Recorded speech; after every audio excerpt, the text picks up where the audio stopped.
बडाणी जा रोड रस्ता तबाह ऐं ड्रेनेज सिस्टम नाकारा हुजण करे JUI ऐं JTI तरफ़ां हिकु वॾी रैली कढी वई। रैली जामा मस्जिद बडाणी खां निकिती जेके शहर जे मेन बाज़ार खां गुज़रंदे अलमुर्तज़ा कांटे वटि पहुती, जिते JUI ऐं JTI जे अॻवाननि मियां ख़ालिद हुसैन डंगर, असदुल्ला भयो, मुनीर अहमद भुट्टो ऐं ॿियनि मीडिया सां ॻाल्हाईंदे चयो त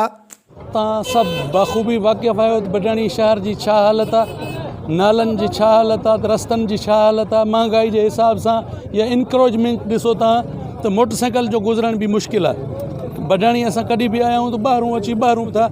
हिते जेकॾहिं बाज़ार खे क्रॉस करिणो पवे तीअं सम्झो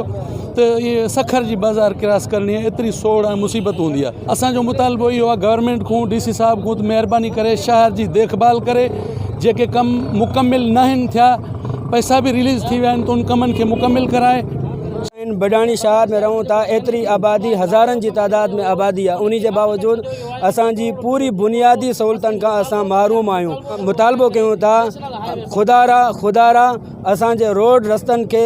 ठारायो वञे ऐं नालियुनि ऐं ड्रेनेज वग़ैरह जे सिस्टम खे बहाल कयो वञे। बडाणी शहर क़दीमी शहर आहे, तक़रीबन 130 साल पुराणो क़दीमी शहर आहे,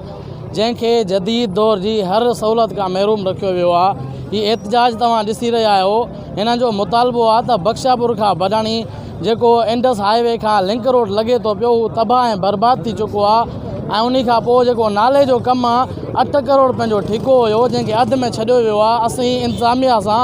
एहसानुर रहमान खान मदारी सां MNA आहे जेको डिस्ट्रिक्ट कश्मीर जो, उन सां MPA मीर आबिद खान सुंदराड़ी सां ऐं DC कश्मीर मनोहर अली मिठाणी सां पुरज़ोर मुतालबो था कयूं त महिरबानी करे लिंक रोड आहे उन खे ठाहियो वञे ऐं उन खां पोइ जेको